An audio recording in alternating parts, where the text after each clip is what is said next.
교회 강단에서 말하는 것이 좀 그렇습니다만은 부처님 손바닥이란 말이 있습니다. 부처님이란 말이 들어갔다고 해서 꼭 불교에서만 사용하는 말은 아닙니다. 누구라도 말할 수 있고 국어사전에도 올라가 있는 보통 명사입니다. 벗어날 수도 없고 헤아릴 수도 없는 높은 차원의 범위나 굴레를 부처님 손바닥이라고 말합니다.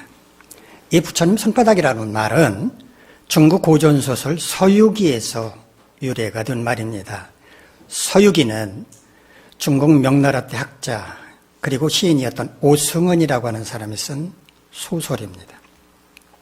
이 소설은 당시에 고승이었던 삼장법사가 불경을 얻기 위해서 10만 8천이나 떨어진 서역, 그러니까 인도에 다녀오는 동안 겪었던 실제 이야기를 토대로 썼는데 고난, 모험, 희극, 시, 그리고 영적인 통찰 등이 결합된 아주 독특한 작품으로 평가를 받고 있습니다.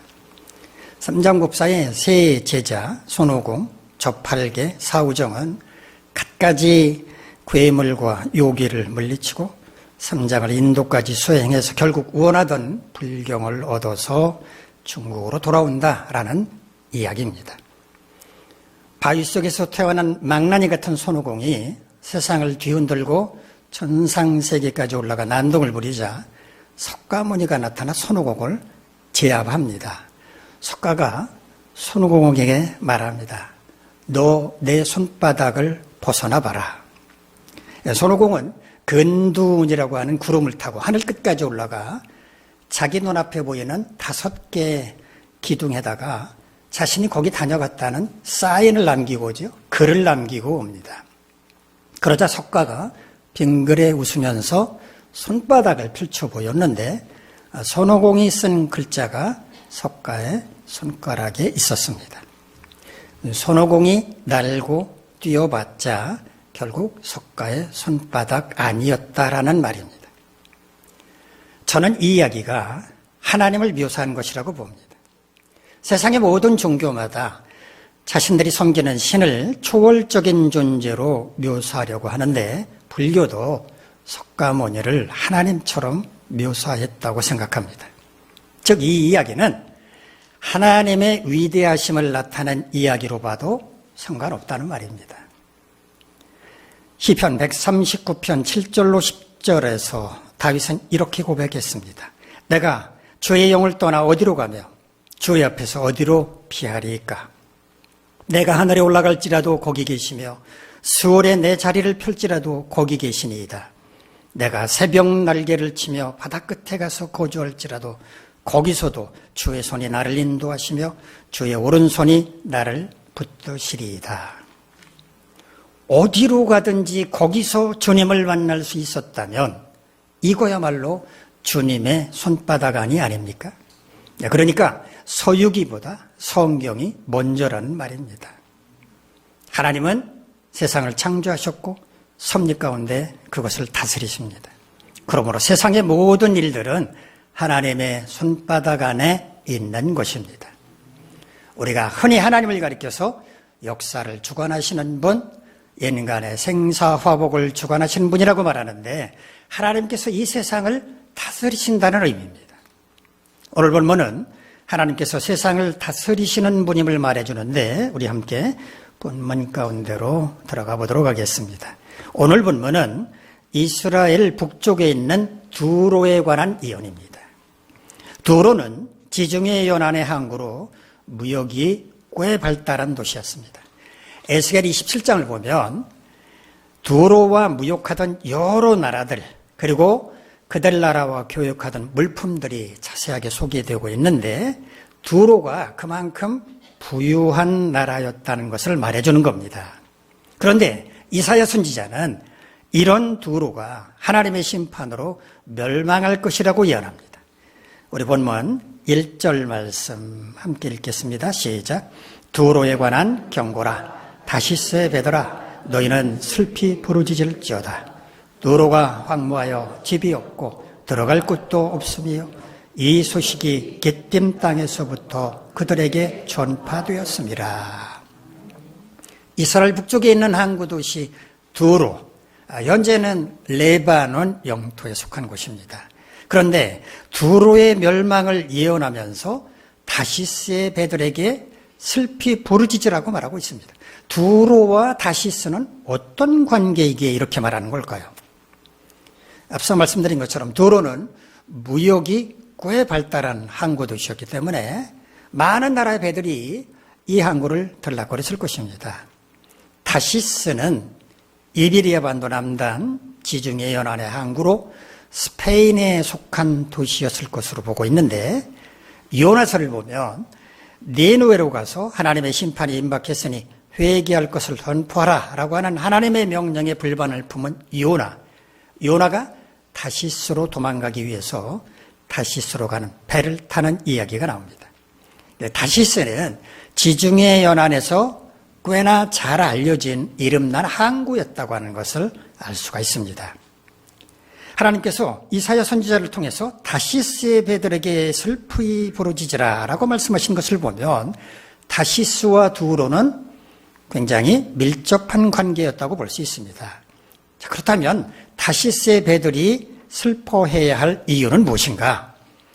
그들과 거래하던 두로가 멸망해서 황폐해지면서 집도 없고 들어갈 곳도 없어졌기 때문이라고 말합니다. 집도 없고 들어갈 곳도 없어졌다는 말을 보면 아마도 지진으로 쑥대밭이 되었는지도 모르겠습니다. 그런데 두로의 멸망 소식이 기띔 땅에서부터 그들에게 전파되었다고 말하고 있죠. 기띔, 야벳의 아들 야완의 자손이 차지하고 있다는 구브로 섬을 가리키는 것으로 보고 있습니다. 구브로 섬도 역시 두로와 무역을 하고 있었을 텐데 아마 다른 나라보다 두로의 멸망 소식을 빨리 접했던 것 같습니다. 2절에서는 해변 주민들을 향해서도 잠잠하라고 말하고 있는데 이들도 시돈으로 말미암아 부유하게 되었다고 말합니다. 해변 주민들이란 지중해 연안에 거하면서 두로와 시돈과의 무역을 통해서 부유하게 된 자들을 가리키는데 두로가 멸망했다는 소식을 듣고 놀랐다는 것을 말해줍니다. 3절은 두로가 어떤 무역을 했었는지를 소개하고 있는데요. 시홀의 곡식을 가져다가 여러 나라에 팔아서 큰 이익을 얻었다라고 말하고 있습니다. 시홀, 애굽을 가리킵니다. 두로는 애굽의 가장 큰 고객이었다는 것을 알 수가 있습니다. 4절을 보면 시돈을 향해서 부끄러워하라 라고 말하고 있는데요. 두로와 함께 시돈도 멸망할 것을 예언을 한 것입니다. 바다의 요새가 말하기를 나는 산고를 겪지 못하였으며 출산하지 못하였으며 청년들을 양펴지도 못하였으며 처녀들을 생육하지도 못하였다라고 말하는 것은 두로와 시돈의 멸망으로 인해서 바다의 여러 도시들도 곤고해졌다라고 하는 것을 말해주는 겁니다. 5절을 보면 애굽도 두로의 멸망 소식을 들으면 고통스러워할 것이다 라고 말하고 있습니다. 가장 큰 고객을 잃어버렸기 때문입니다. 그런데 6절을 보면 애굽을 향해서 다시스로 건너가라 라고 말하고 있습니다. 큰 고객 두로가 멸망함으로써 어려움을 겪고 있으니까 다시스로 가서 새로운 길을 찾아보라는 의미입니다. 7절에서 말하는 히락의 성이란 두로를 가리킵니다. 무역으로 부유해진 두로는 기쁨이 넘치던 성이었으며 멀리 다시스까지 그 세력을 펼쳤다는 것을 말해주고 있습니다. 우리 본문 8절, 9절 말씀 화면을 보면서 한번 같이 읽도록 하겠습니다. 시작. 면류관을 씌우던 자요 그 상인들은 고관들이요 그 무역상들은 세상의 존귀한 자들이었던 두로에 대하여 누가 이 일을 정하였느냐. 만군의 여호와께서 그것을 정하신 것이라. 모든 누리던 영화를 욕되게 하시며 세상의 모든 교만하던 자가 멸시를 받게 하려 하심이라. 면류관을 씌우던 자, 고관의 상인들, 존귀한 대접을 받던 무역상들에 관해서 얘기하는 것은 두로가 그만큼 큰 영광을 누렸다는 것을 말해주는 겁니다. 그랬던 두로가 멸망해서 집도 없고 들어갈 곳도 없게 되었는데 누가 이 일을 정한 것이냐고 말합니다. 정한다라고 번역한 히브리어는요, 야치라고 하는 말인데 계획하다, 결심한다라는 뜻입니다. 두로를 멸망시킬 계획 도대체 누가 세웠느냐라고 질문을 하는 겁니다. 그분은 바로 만군의 여호와시라고 말합니다. 만군의 여호와란 말이 성경에 자주 등장을 하는데요. 히브리 언어를 보면 예후와 체바오트란 말입니다. 군대들, 그러니까 만군, 많은 군사의 하나님, 그들을 호령하시는 하나님이라고 하는 뜻입니다. 만군을 호령하시는 하나님께서 두로를 멸망시켜라 라고 명령을 내리면 두로는 망하고 마는 겁니다. 누구도 하나님의 명령을 거스를 수 없기 때문입니다. 그렇다면 하나님은 왜 두로를 멸망시키셨는가? 9절 마지막 부분을 보시면 그들의 교만 때문이라고 말합니다. 무역으로 부유하게 된 그들이 나라가 강성해지고 부귀영화를 누리게 되면서 교만해지자 하나님께서 그들이 멸시받도록 만드셨다는 겁니다. 성경에 다른 곳에서도 두로의 교만함을 말해주고 있는데요. 우리 에스겔 28장 1절에서 5절까지 말씀 한번 같이 읽도록 하겠습니다. 시작. 또 여호와의 말씀이 내게 임하여 이르시되 인자야 너는 두로 왕에게 이르기를 주 여호와께서 이같이 말씀하시되 내 마음이 교만하여 말하기를 나는 신이라 내가 하나님의 자리 곧 바다 가운데 앉아있다 하도다.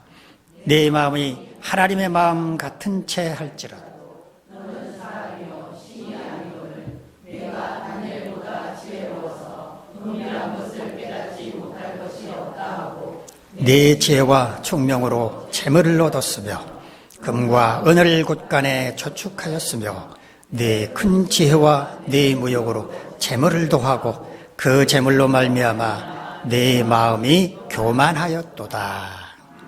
두로는 스스로를 가리켜서 신이라고 여길 만큼 교만했습니다. 그래서 하나님께서 그들을 멸망시키셨다는 말씀입니다. 성경에는 두로뿐만 아니라 여러 이방 나라들에 대한 멸망을 예언하고 있습니다. 왜 하나님은 이방 나라의 멸망까지 말씀을 하시는 걸까요? 하나님은 세상을 다스리시는 분이심을 알게 하기 위해서입니다. 하나님은 자기 백성들뿐만 아니라 세상 모든 것을 다스리시는 분임을 말씀하려는 것입니다. 또 하나가 있습니다. 하나님의 백성들이 세상을 의지하지 말고 세상에 대해서 두려워하지 말고 오직 하나님만 믿고 의지하도록 하기 위함입니다. 부요함과 영화는 하나님 손안에 있는 것으로서 한순간 물거품과 같이 변할 수도 있음을 보여주시려는 것입니다. 하나님은 세상 만물을 창조하신 분이시고 그 세상을 섭리 가운데 다스리시는 분입니다. 하나님은 세우기도 하시고 허물기도 하십니다. 부하기도 하시고 가난하기도 하십니다. 높이기도 하시고 낮추기도 하십니다. 죽이기도 하시고 살리기도 하십니다.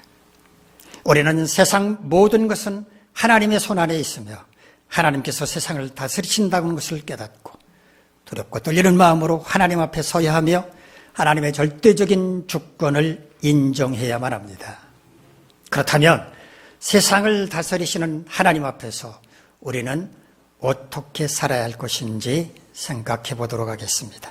첫째, 부요하다고 교만하지 말아야 합니다. 부모 잘 만나서 부유하게 사는 사람이 있다고 가정을 해보겠습니다.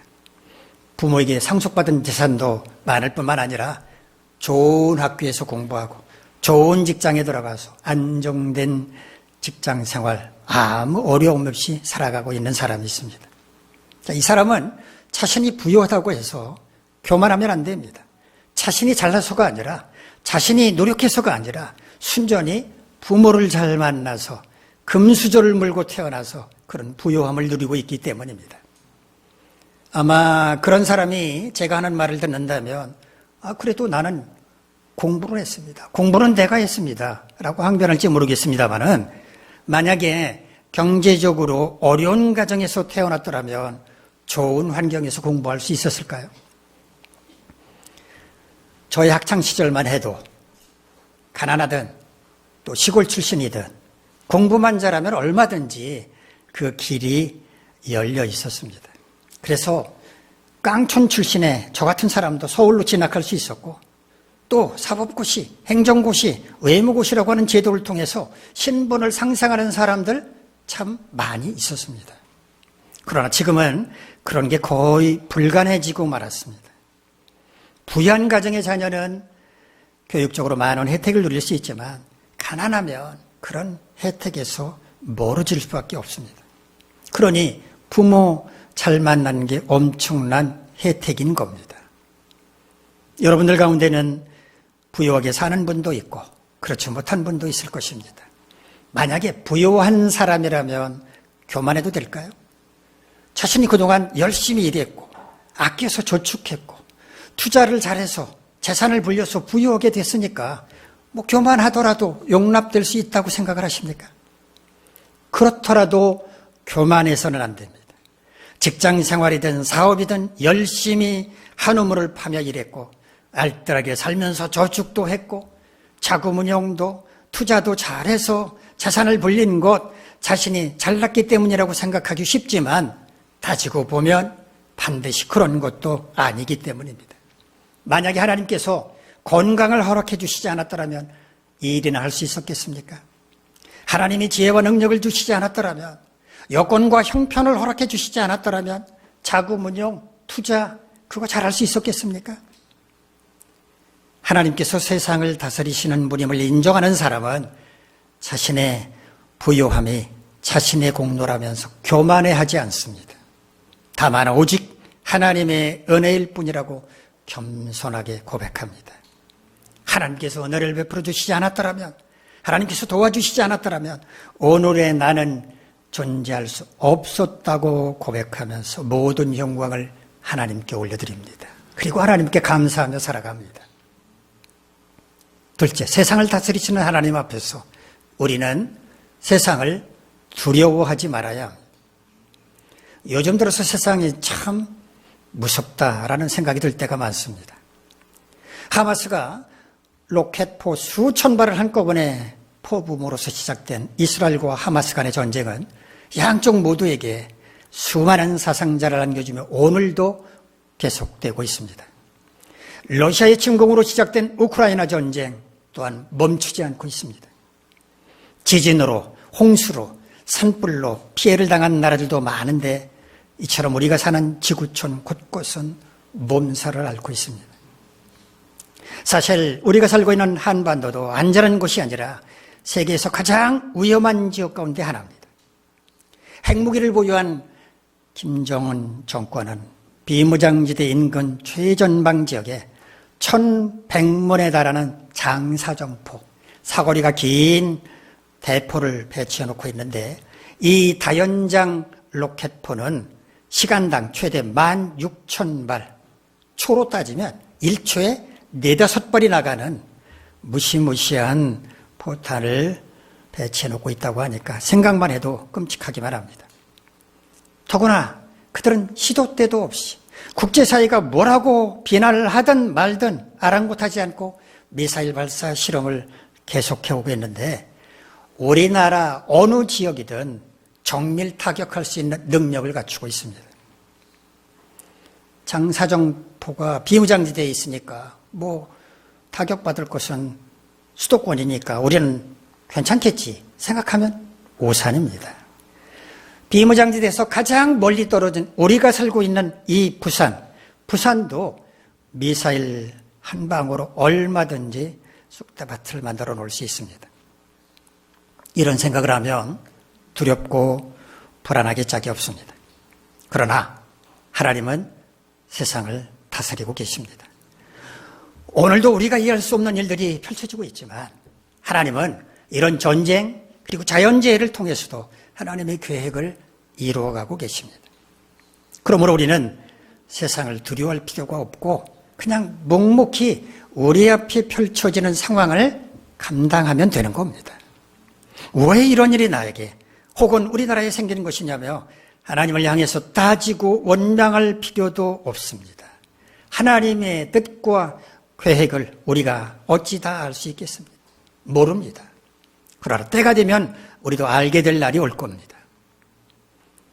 우리가 세상을 두려워한다고 하는 것은 하나님을 믿지 못한다는 말과 같습니다. 그러므로 하나님이 세상을 다스리신다고 하는 것을 믿는다면 조금도 두려워하지 말아야 합니다. 설령 전쟁이 나서 죽게 된다고 할지라도 그것은 하나님의 뜻입니다. 자연재해로 죽는다고 할지라도 그 또한 하나님의 뜻입니다. 살고 죽는 것은 하나님의 손에 달려있기 때문입니다. 모든 게 하나님의 손안에 달려있음을 믿는다면 우리는 두려움과 불안에서 벗어날 수 있어야 합니다. 북한의 김정은이 어느 날 갑자기 같은 동포인 우리를 향해서 핵무기를 사용하면 어떡하나? 미사일을 쏘면 어떡하나? 하나님께서 알아서 하실 것이니 하나님께 맡기면 됩니다. 탐욕에 사로잡힌 러시아가 우크라이나를 침공했으니까 하나님께서 우크라이나가 승리하게 하셔야 하지 않을까? 그것 또한 하나님께서 알아서 하실 것이니 하나님께 맡기면 됩니다. 다만 우리는 두려워하거나 불안해하지 말고 하나님께서 하나님의 뜻을 이루어 가시도록 기도하면 됩니다. 그러므로 세상을 다스리시는 하나님 앞에서 우리는 세상을 두려워하지 말아야 합니다. 셋째, 세상을 다스리시는 하나님 앞에서 우리는 하나님의 백성답게 구별된 삶을 살아야 합니다. 담임 선생님은 자기 반의 아이들이 어떻게 생활하는지 한눈에 파악할 수 있습니다. 활발한 아이가 있고 조용한 아이가 있으며 사교적인 아이가 있고 자기밖에 모르는 아이가 있습니다. 용기 있는 아이가 있고 겁이 많은 아이가 있다는 것 선생님은 잘 압니다. 만약에 선생님이 특별히 아끼는 아이가 있다고 가정을 해봅시다. 이 아이는 아주 성실하고 모범적인 아이라서 선생님은 이 아이를 특별히 사랑하십니다. 그리고 개인적으로도 많은 가르침을 주고 있습니다. 만약에 여러분이 선생님의 사랑을 지극하게 받는 아이라고 가정을 해봅시다. 여러분은 선생님의 기대에 어떻게 부응하시겠습니까? 다른 아이들과 구별되는 모범적인 행동을 하려고 할 것입니다. 싸움을 만드는 사람이 아니라 싸움을 말리는 사람이 되고 학급 일에 솔선수범하는 사람이 되고 어려운 친구를 돕는 사람이 되며 악한 일은 하지 않고 착한 일만 하려고 할 것입니다. 그래서 누구라도 여러분을 보면 모범생이라고 칭찬할 수 있을 만큼 행동하려고 할 것입니다. 담임 선생님은 여러분 같은 모범생을 보면 얼마나 기쁠까요? 아마 가르친 보람을 느낄 것입니다. 세상을 다스리시는 하나님께서, 우리를 구원한 하나님께서 우리를 지켜보고 계십니다. 그러면 우리는 세상 가운데서 어떻게 살아야 하겠습니까? 세상 사람들과 다른 구별된 삶을 살아야 마땅하지 세상 사람들하고 똑같은 삶을 살면 되겠습니까? 죄악 가운데서 건져냈더니 다시 죄악의 구렁텅이에 빠져서 허우적거리고 있는 모습을 보면 얼마나 하나님께서 가슴이 아프시겠습니까? 그러므로 우리는 하나님의 백성답게 구별된 삶을 살아야 합니다. 어떻게 세상 사람들과 구별된 삶을 살까요? 세상의 방식이 아니라 하나님의 방식으로 살면 됩니다. 육체 욕망이 아니라 성령의 인도하심을 따라 살면 됩니다. 자기 마음대로, 자기 뜻대로 사는 게 아니라 주님의 마음을 품고 주님의 뜻을 따라 살면 됩니다. 그럴 때 우리는 세상 사람들과는 전혀 다른 삶, 그들과는 구별된 삶을 살 수 있을 것입니다. 아빠가 어린 딸을 데리고 공원에 산책을 나갔습니다. 마침 공원에는 사과를 파는 노점상이 있었는데 어린 딸은 사과를 보자 아빠 사과 사주세요 라고 말했습니다. 그냥 가볍게 외출한 터였기 때문에 아빠는 주머니에 큰 돈이 없었습니다. 그래서 그저 돈 있는 만큼 사과 2개를 사서 어린 딸에게 주었습니다. 딸은 양손에 사과 하나씩을 들고 무척 기뻐했습니다. 아빠가 딸에게 말했습니다. 나한테 하나 줄 수 있겠니? 라고 말했습니다. 그랬더니 아빠의 말을 들은 딸이 얼른 한 손에 있는 사과에 입을 대더니 한 입을 왕 하고 깨물어 먹었습니다. 그러고 끝난 줄 알았더니 다른 손에 있는 사과까지 또 한 입 꽉 깨물어서 먹는 것이었습니다. 아빠는 어린 딸이 양손에 든 그 2개의 사과를 자기가 다 먹으려는 것이라고 생각을 하고 슬퍼졌습니다. 아직 너무 어려서 자기 거를 남에게 나누어 줄 만큼의 그런 미덕을 행할 수는 없다라고 스스로 위로는 했지만 그래도 실망을 금할 수가 없었습니다. 내 딸이 저렇게 욕심꾸러기라니. 그런데 그때 어린 딸이 불쑥 사과 하나를 아빠에게 내밀며 이렇게 말하는 것이었습니다. 아빠, 이거 먹어. 이게 훨씬 즙이 많고 달아. 아빠는 한참 동안 멍하니 서 있었습니다. 성급하게 판단한 자신이 너무 부끄러워서 고개를 들 수가 없었습니다. 딸이 왜 서둘러 2개의 사과를 번갈아 한 입씩 베어 물었는지 그제서야 알고는 감동의 눈물을 흘렸습니다. 어린 딸은 어쩌면 이렇게도 아빠를 생각할 수 있었을까요? 아빠를 그만큼 사랑했기 때문일 것입니다. 그래서 아빠에게 더 맛있는 사과를 주고 싶었기 때문일 것입니다. 우리가 하나님을 정말 사랑한다면 누가 시키지 않더라도 세상 사람들과 구별된 삶, 하나님의 백성다운 삶을 살고자 애쓰지 않을까요?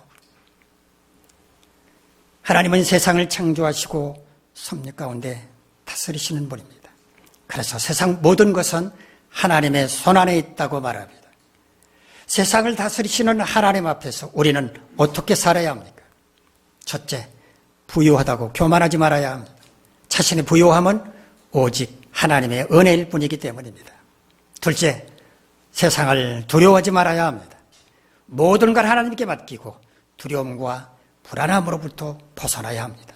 셋째, 하나님의 백성답게 구별된 삶을 살아야 합니다. 하나님께서 우리를 지켜보고 계시기 때문에 세상 사람들과 구별된 삶, 하나님의 백성다운 삶을 살아야 하는 겁니다. 여러분 모두 세상을 다스리시는 하나님 앞에서 부유하다고 교만하지 않고 눈앞의 상황에 두려워하지 않으며 세상 사람들과 구별된 삶을 사시기를 간절히 바랍니다. 기도하겠습니다. 자비로우신 하나님, 우리 모두 세상을 다스리시는 하나님 앞에서 부유하다고 교만하지 않고 눈앞의 상황에 두려워 떨지 않으며 오직 하나님의 백성답게 구별될 삶을 살 수 있도록 도와주시옵소서. 예수님의 이름으로 기도하옵나이다. 아멘.